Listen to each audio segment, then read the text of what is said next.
Hello दोस्तों, आज की हमारी कहानी आपको अच्छी लगे तो प्लीज़ वीडियो को लाइक और चैनल को सब्सक्राइब करें। सुबह के 5 बज रहे थे। सिया और अमन अपने कमरे में चैन की नींद सो रहे थे। तभी उनके कमरे के दरवाजे की जोर जोर से खटखटाने की आवाज आई। हड़बड़ाकर दोनों की नींद खुल गई। अमन ने जाकर दरवाजा खोला तो सामने उसकी माँ सविता जी खड़ी थी। उन्हें परेशान देखकर अमन ने पूछा, क्या बात है माँ, इतनी सुबह दरवाजे क्यों खटखटा रही हो? सविता जी की आंखों में आंसू आ गए। अपने आंसू पोंछते हुए बोली, बेटा वे रीमा, क्या हुआ रीमा को? उसकी बात सुनकर सविता जी बस रोए जा रही थी, कुछ बोली नहीं। तो अमन उनका हाथ पकड़कर बाहर हॉल में सोफे पे बिठाते हुए बोला, सिया फटाफट माँ के लिए पानी लेकर आओ। सिया माँ जी के लिए पानी का गिलास ले आई। पानी का गिलास सविता जी को पकड़ाकर बोली, क्या बात है माँ जी, क्या हो गया दीदी को? सविता जी ने एक घुट पानी पिया और गिलास एक तरफ रखते हुए अमन से बोली, बेटा रीमा का फोन आया था, बहुत रो रही थी। जरूर उसके ससुराल वालों ने उसके साथ कुछ गलत किया है। मेरा मन बहुत घबरा रहा है, जाओ उसे ससुराल से ले आओ। अरे पर हुआ क्या है, कुछ बताया नहीं उसने? सिया ने पूछा तो सविता जी रोते रोते ही उस पर चिल्ला पड़ी, अरे तो तू कुछ होने का इंतजार कर रही है क्या? मेरी बच्ची वहाँ परेशान है। अरे माँ तुम शांत रहो ना, तुम्हारा बीपी बढ़ जाएगा, अमन ने कहा। तो सविता जी और चिल्लाते हुए बोली, तो बोल तेरी पत्नी को कि ये मेरी नजरों से दूर हो जाए। मेरी बेटी के लिए हमेशा गलत ही सोचती है। इसे तो बड़ी खुशी हो रही होगी आज। अमन ने इशारा किया तो सिया अंदर कमरे में चली गई। फिर सविता अमन से बोली, बेटा तू अभी चल उसके ससुराल, मुझे कुछ ठीक नहीं लग रहा है।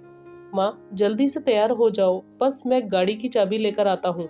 पीछे से सविता जी फटाफट तैयार होकर बाहर आ गई और दोनों उसी समय रीमा के ससुराल के लिए निकल गए, जो कि उसी शहर में आधे घंटे की दूरी पर था। इधर सिया भी अपने रोजमर्रे के कामों में लग गई।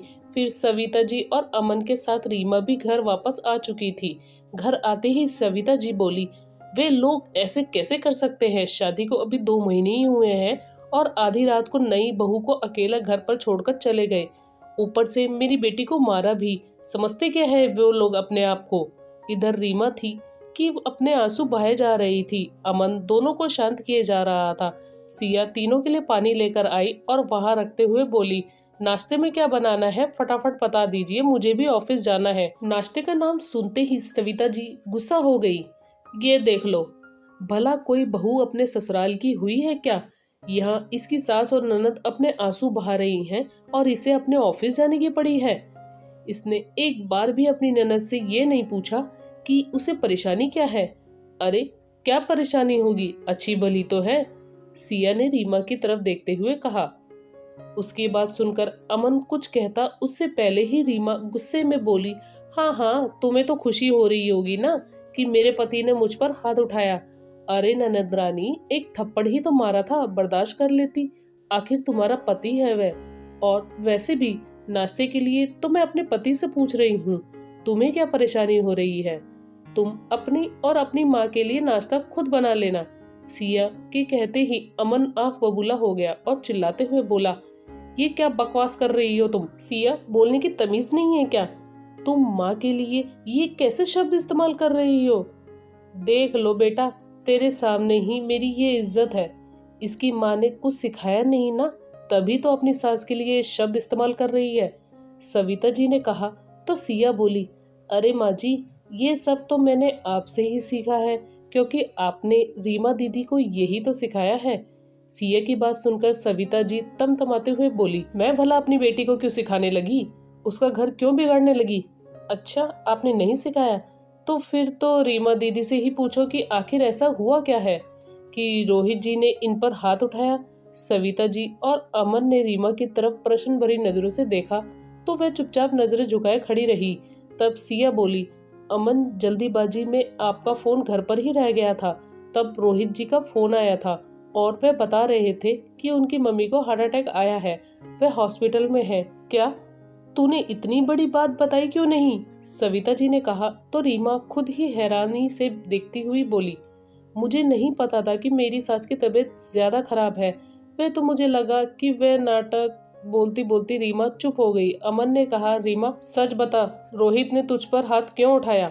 अब रीमा के चेहरे पर पसीने की बूंदें टपकने लगी, पर अमन के डांटने पर वो बोली, भैया सुबह 4 बजे ही मेरी सास हमारे कमरे का दरवाजा खटखटाते हुए बोली कि उन्हें घबराहट हो रही है। मुझे लगा कि मम्मी जी नाटक कर रही हैं और ऊपर से मेरी नींद खराब होने के कारण मेरा मूड खराब हो चुका था। इस कारण जब रोहित अपनी माँ को लेकर हॉस्पिटल जा रहे थे तो मेरे मुंह से निकल गया कि बुढ़िया ने भी परेशान करके रखा है। बस यही सुनते ही उन्होंने पलटकर मुझे थप्पड़ मार दिए।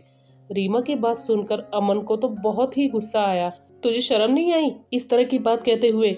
ऐसे समय में तुझे अपने ससुराल में होना चाहिए और तू उन्हें छोड़कर यहाँ बेवजह का हंगामा करके घर पर आ गई और हमें भी धोखे में इन सब में शामिल कर लिया।